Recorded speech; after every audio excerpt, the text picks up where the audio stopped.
আসসালামু আলাইকুম। প্রিয় দর্শক, আজ 10ই ফেব্রুয়ারি, মানে মাঝে আর একদিন, আগামীকাল। তারপরেই 12 তারিখের থেকে সকাল থেকে নির্বাচনে ভোট হবে। বিকেল পর্যন্ত চলবে, অন্যান্য বারের চেয়ে একটু বেশি সময় ধরেই চলবে, কারণ দুটো ভোট। এবং তারপর কাল রাতেই ফলাফল ঘোষণা করার কথা, কিন্তু সম্ভবত তারা করতে পারবে না। আরও একদিন বাড়তি সময় লাগবে বলে মনে করা হচ্ছে। কারণ এর মধ্যে আপনারা জানেন যে প্রধান উপদেষ্টা প্রেস সেক্রেটারি বলেছেন যে নির্বাচনের ফলাফল ঘোষণা করতে এবার একটু সময় লাগতে পারে। এই যে সময় লাগতে পারে বলে উনি বলেছেন, যেটা নাকি নির্বাচন কমিশনের বলার কথা ছিল, কিন্তু দায়িত্ব নিয়ে উনি নিজেই বলে দিয়েছেন। উনি এরকম প্রায় করেন, আগেও করেছেন বহুবার, যেগুলো নিয়ে বিতর্ক হয়েছে, বাট উনি ড্যাম কেয়ার, উনিগুলো পাত্তা দেন না, ওনার যা ইচ্ছা উনি বলে দেন। তো উনি বলেছেন, যেহেতু সেটা নিয়ে মানুষের মধ্যে আমার ধারণা একটা আতঙ্ক তৈরি হয়েছে যে নির্বাচনের সঠিক ফলটা কি আমরা পাবো, তা না হলে আগেভাগেই সরকারের লোক কেন বলছে যে নির্বাচনের ফল প্রকাশে বাড়তি সময় লাগতে পারে। এই সন্দেহ তো থাকছে। তারপরেও যেটা বেসিক পয়েন্ট, সেটা হলো যে এই নির্বাচনের ফল প্রকাশের পর কোনো ধরনের দাঙ্গা হাঙ্গামা, কোনো ধরনের মারামারি, সন্ত্রাস, অথবা যেটাকে বলা হয় রক্তগঙ্গা কি বয়ে যাবে, এই প্রশ্নগুলি কিন্তু থাকছে। এই প্রশ্নগুলি নিয়ে আমি আজকের আলোচনা শেষ দিকে একটু আলোচনা করব। তার আগে আমি যে বিষয়টা নিয়ে আজকে কথা বলতে চাই, সেটা হলো যে গতকালকে নির্বাচনী প্রচারণা একদম শেষ মুহূর্তে, কারণ আজকে সকাল 7টা থেকেই নির্বাচনী প্রচারণা কিন্তু বন্ধ। কাজেই গতকালকে রাতেই প্রধান দুটো দল, যেটা জামায়াতে ইসলামী এবং বিএনপি, এই দুই দলের দুই শীর্ষ নেতা, জামায়াতে ইসলামের ডাক্তার শফিকুর রহমান এবং বিএনপির জনাব তারেক রহমান, ওনারা জাতির উদ্দেশ্যে টেলিভিশনে ভাষণ দিয়েছেন। বিটিভিতে সেটা প্রচারিত হয়েছে। সেই ভাষণ দুটো নিয়ে আমি একটু কথা বলতে চাই। আপনারা এই ভাষণ দুটো আপনারা নিশ্চয়ই দেখেছেন। তো আমার কাছে কেমন লেগেছে কার ভাষণ, সেটা নিয়ে একটু আমি কথা বলতে চাই। আমি যদি প্রথমে তারেক রহমানের কথাটা বলি, তারেক রহমান ভাষণ দিয়েছেন পুরো 37 মিনিট 13 সেকেন্ড, আমি যেটা পেয়েছি। বিশাল ভাষণ। এক পর্যায়ে না ক্লান্তি এসে গিয়েছিল আমার, এত লম্বা ভাষণ আমি কেন শুনবো? মানুষের তো সময়ের দাম আছে, এত লম্বা ভাষণ আমি পছন্দ করিনি। বিপরীত দিকে শফিকুর রহমান ভাষণ দিয়েছেন, যেটা ওটা তুলনামূলকভাবে ওই ভাষণের প্রায় অর্ধেক, উনি দিয়েছেন 19 মিনিট 15 সেকেন্ড। এটা তুলনামূলকভাবে ছোট, অর্ধেক, কিন্তু অর্ধেক হলেও এটা যে শুনতে খুব শ্রুতিমধুর ঠেকেছে তাও কিন্তু আমার কাছে মনে হয়নি। কেন হয়নি সেটাও আমি আপনাদেরকে বলবো। দুটো ভাষণের টাইপটা দু ধরনের, দুটো ভাষণের ক্যারেক্টার ছিল টোটালি দু ধরনের। আমার কাছে যেমন ধরেন আপনি তারেক রহমান সাহেব কী বলেছেন, অনেক কথা বলেছেন। আমি দু একটা চুম্বক পয়েন্ট, আমার কাছে যেগুলি চুম্বক মনে হয়েছে, গুরুত্বপূর্ণ মনে হয়েছে, সেগুলো আপনাদেরকে আমি একটু বলি। যেমন উনি কর্মসংস্থানের উপর গুরুত্ব দিয়েছেন। 1 কোটি কর্মসংস্থান কীভাবে বানাবেন এবং এই জন্য কীভাবে শিক্ষা দিবেন, আপনার কারিগরি শিক্ষা, ব্যবহারিক শিক্ষা দিবেন, শিক্ষিত বেকার দেবেন, শিক্ষা শেষে যারা বেকার থাকবে তাদেরকে ভাতা দিবেন, ফ্যামিলি কার্ড দিবেন, 2,500 টাকা করে প্রত্যেককে দিবেন, ফ্যামিলি কার্ড দিবেন, এবং কোত্থেকে দিবেন সেটাও বলে দিয়েছেন। উনি বলেছেন যে এখন এই ফ্যাসিবাদী আমলে যে বিদেশে প্রতি বছর $16 বিলিয়ন পাচার হতো, উনি পাচারটা বন্ধ করবেন। পাচারটা বন্ধ করতে পারলে ওই টাকা দিয়ে এটা হয়ে যাবে। খুবই উচ্চাভিলাষী একটা, উনি যে পাচার বন্ধ করতে পারবেন, এটা ওনার সদিচ্ছাটা এতে প্রকাশিত হয়েছে। কিন্তু পারবেন কি? যদি না পারেন, যারা পাচার করে অভ্যস্ত তারা কি পাচার করবে না, অথবা ওনাকে মেনে নেবে? পাচার করতে না দিলে তারা কি অন্য ভূমিকা অবতীর্ণ হবে না? এসব বস্তু থাকছে। কিন্তু ওনার প্ল্যানটা আমার কাছে মনে হয়েছে টু দ্য পয়েন্ট উনি প্ল্যান করেছেন। এবং উনি বলেছেন যে রাষ্ট্রের মালিক আসলে জনগণ, সেটা কেবল খাতায় কলমে থাকে। উনি করে দেখাবেন যে জনগণের যার যে অধিকার, সেগুলো নিয়ে যাতে নিশ্চিতভাবে পায় সেই ব্যবস্থা উনি করবেন। উনি একদম টু দ্য পয়েন্ট আরও কিছু কথা বলেছেন। মসজিদের এবং বিভিন্ন ধর্মীয় প্রতিষ্ঠান যেগুলো আছে অন্যান্য ধর্মের, এখানে যারা নাকি ধর্মগুরু যারা আছে, মসজিদের ইমাম, খতিব, মুয়াজ্জিন যারা আছে, এদের অর্থনৈতিক সুবিধার কথা উনি বলেছেন, যাদের অর্থনৈতিক সুবিধা দেওয়া হবে। এটা আমার কাছে খুব গুরুত্বপূর্ণ মনে হয়েছে। দেখুন, ইসলামে একটা এলাকার মসজিদের যিনি ইমাম থাকেন, খতিব থাকেন বা মুয়াজ্জিন থাকেন, এরা কিন্তু ধর্মীয়ভাবে খুব সম্মানিত ব্যক্তি, কিন্তু তাদের জীবনযাপন কিন্তু খুব দরিদ্র হালে কাটে, কারণ তাদের তো আর কোনো ইনকাম নেই। এই জন্যই তারা করে কি, ওই এলাকার যা নাকি দুষ্ট লোক আছে কিন্তু অর্থশালী লোক আছে, তাদের কথা শুনতে বাধ্য হয়। কাজে এরা যদি নিজেরা স্বাবলম্বী হয়, তখন আসলেই তারা কিন্তু ওখানকার সমাজের অনেক গুরুত্বপূর্ণ বিষয়ে স্বাধীনভাবে মতামত দিতে পারবেন। আমি মনে করি এটা খুব জরুরি, কারণ আমাদের এই দেশটা আপনি চান বা না চান এটাই বাস্তবতা যে এখানে ধর্মীয় আলেমদের একটা গুরুত্ব কিন্তু আছে। তাদেরকে স্বাবলম্বী হওয়ার সুযোগ যদি সরকারের থাকে তাহলে সেটা দেওয়া উচিত। আমার কাছে এটা ভালোই লেগেছে। তারপরে আরও অনেক কিছু বলেছেন উনি, যে পরিকল্পনা উনি যে নিচ্ছেন, উনি একটা কথা খুব গুরুত্ব দিয়ে বলেছেন যে আমরা তো অনেক পরিকল্পনা নেই, কিন্তু সেই পরিকল্পনা বাস্তবায়নে কিন্তু দুর্নীতি হয়, এবং এই দুর্নীতি উনি কঠোরভাবে দমন করতে চেয়েছেন। মানে উনি যে পরিকল্পনা নেবেন, যেমন আমি নিজেও কিন্তু অনেকবার বলেছি যে আপনি বলেছেন যে বস্তির জন্য আপনি বস্তিতে আপনি বানাবেন, ফ্ল্যাট বানাবেন, কিন্তু যাদেরকে বানাতে দিবেন তারা কি করবে? তারা তো চুরি করবে, এবং তারা তো সেখানে নিজের আত্মীয় স্বজনের নাম বসিয়ে দেবে। উনি ওই বিষয়টা কি নাম যায় না, উনি বলেছেন যে এই পরিকল্পনা বাস্তবায়নে যে দুর্নীতি হয় এটাকে উনি কঠোরভাবে দমন করবেন। এবং আরও বলেছেন, আমি এই শব্দটা আমার ভালো লাগছে, যে দুর্নীতি নিয়ন্ত্রণে যতটা কঠোর হওয়া যায় বিএনপি ততটাই কঠোর হবে। মানে ম্যাক্সিমাম কঠোরতা দেখাবে, মানে দুর্নীতির বিরুদ্ধে এক ধরনের জেহাদ বলতে পারেন। আরেকটা কথা বলেছেন, আমি বেশি লম্বা করবো না, বুঝতেই পারছেন প্রায় লম্বা তো ভাষণ, হ্যাঁ, আধা ঘন্টার বেশি ভাষণ বললে তো অনেক কথাই বলা যায়। যে কথাটা বলেছেন আরেকটা, সেটা আমি বলি, সেটা হলো যে এই 12 তারিখে আপনারা বিএনপিকে ভোট দিবেন, 13 তারিখ থেকে বিএনপির এমপিরা আপনাদের দায়িত্ব নেবেন, এবং এই দায়িত্বটা তারা ঠিক মতো পালন করছে কিনা সেটা দেখার দায়িত্ব আমি নিচ্ছি, মানে আমি তারেক রহমান নিচ্ছি। মানে মূলত যেটা বোঝা গেল যে উনি সামগ্রিকভাবেই পুরো জাতির দায়িত্বটা উনি নিজের কাঁধে নিতে চান এবং নেওয়ার কথা ওনার ইচ্ছা আছে। আমার কাছে ভালো লেগেছে, একজন নেতার এরকম বক্তব্য হওয়া উচিত। আমি যদি এর বিপরীতে ডক্টর শফিকুর রহমানের বক্তব্যটা 19 মিনিট 15 সেকেন্ডের বক্তব্যটা দেখি, আলোচনা করি, তাহলে আমরা কি পাই? জামাত নেতা ডক্টর শফিকুর রহমান উনি প্রথম থেকে যে কথাটা বলেছেন যে এই দেশটা ওনারা তরুণদের হাতে তুলে দিতে চান, তরুণরাই এই দেশের কাণ্ডারি হবে, তরুণরাই হাল ধরবে, তরুণরাই সবাইকে মিলে ঐক্যের বাংলাদেশ গড়বে।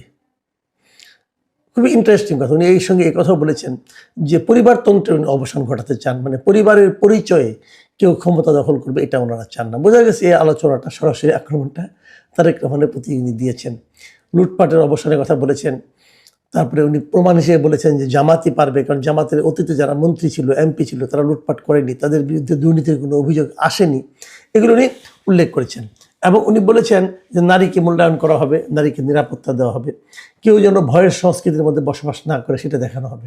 এবং উনি 3টা ক্ষেত্রের কথা বলেছেন যে দেশের উন্নতি করতে হলে এই 3টা ক্ষেত্রে উন্নতি করতে হবে, এবং এই 3টা ক্ষেত্রে কী করতে হবে? শিক্ষায় সংস্কার আনতে হবে, বিচার বিভাগ আমূল ঢেলে সাজাতে হবে, এবং অর্থনীতির সংস্কার করতে হবে। এই 3টাকে উনি মেইন টার্গেট হিসেবে বলতে চেয়েছেন। তো প্রবাসীদের নিয়ে কথা বলেছেন। তারপরে আপনি বলেছেন যে আমাদের পরিবর্তনে একটা মহা সুযোগ এসেছে, আমরা যেন এই সুযোগটা হেলায় না হারাই, এবং বারবার উনি কিন্তু তরুণদের হাতে ক্ষমতা দিতে চেয়েছেন। আর শেষের দিকে উনি হা ভোটের কথা, শেষের দিকে ঠিক মাঝামাঝিতেই উনি হা ভোটের কথা বলেছেন যে সবাই যেন হা ভোট দেয়, তাহলে পরিবর্তনটা পূর্ণাঙ্গতা পাবে। এগুলি ভালো। আমরা দুটো জিনিস খেয়াল করেছি, এখন আমি বিশ্লেষণটা করি। এটা হলো যে জামাতের আমির উনি কিছু নীতিগত কথা বলেছেন, কিভাবে করবেন না করবেন সে ডিটেলে উনি জান নাই। আর বিএনপি নেতা, ওনার কাছে মনে হচ্ছে উনি খুব ডিটেলে গিয়েছেন। মানে আমার কাছে মনে হয়েছে তারেক রহমান সাহেব দীর্ঘদিন ধরে এগুলি নিয়ে চিন্তা করেছেন, আমার ধারণা হয়েছে, এবং সেই চিন্তাগুলি কিভাবে কোনটা বাস্তবায়ন করবেন না করবেন, আমার মনে হয় ওনার কাছে একটা ডিটেল প্ল্যান সম্ভবত আছে, এবং সেগুলি উনি শেয়ার করেছেন। হয়তো এই কারণে ওনারটা একটু ডিটেলে বলতে যেই হয়তো একটু বড় হয়েছে।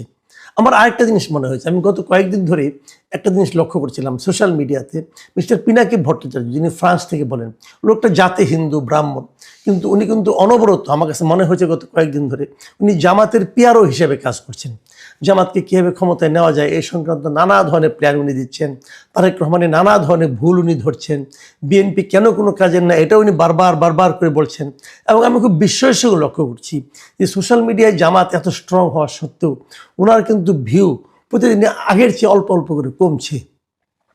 তো ওনার কি জনপ্রিয়তা ধস নামলো কিনা আমি বলতে পারবো না, কিন্তু উনি যে একটা দিকে চলে যাচ্ছেন এটা ভালো, এটা অ্যাক্টিভিস্ট হিসাবে উনি জামাতের পক্ষ নিচ্ছেন, উনি নিজে মুসলমান না হয়েও নিচ্ছেন, এটা অবশ্যই জামাতের জন্য একটা বিরাট অর্জন আমি মনে করব। কিন্তু উনি একটা কথা বারবার বলছেন যে একজন রাষ্ট্রনায়কের দায়িত্ব হলো ডিটেলে যাওয়া নয়, বরং নীতিগত দিকগুলি বলা। এবং ওনার এই প্রতিফলনটা আমি শফিকুর রহমানের বক্তব্যের মধ্যে পেলাম, যে উনি নীতিগত দিকগুলো বলেছেন, কিন্তু উনি কোনো প্ল্যানের কথা বলেন নাই। প্ল্যান না, মানে একটা নীতি নৈতিকতার ব্যাপারটা, আপনার একটা আপনার এই কীভাবে পলিসিটার কথা বলেছেন, প্ল্যান নয় পলিসি। তো এইভাবে উনিও কিন্তু এটাই বলেন যে নেতার দায়িত্ব হবে পলিসি দেওয়া, প্ল্যান দেওয়া না। আর প্ল্যান দেবে হলো এক্সিকিউটিভ যিনি থাকবেন তারা।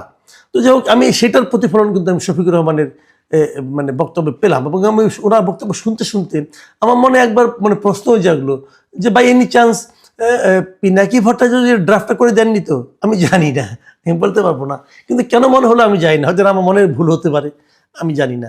কিন্তু আমার কাছে এরকম মনে হয়েছে। আর তারেক রহমানের বক্তব্য শুনে যেটা মনে হয়েছে, উনি দেশটা নিয়ে অনেক দিন ধরে আসলে ভাবছিলেন মনে হলো আমার কাছে। যখন বিদেশে ছিলেন, ওনার কিছু প্ল্যান উনি বাস্তবায়ন করতে চান হয়তোবা, কিন্তু সেগুলো কতটুকু আমাদের দেশের প্রেক্ষিতে বাস্তবায়নযোগ্য, এটা নিয়ে হয়তো উনি বাস্তবায়ন করতে গেলে টের পাবেন।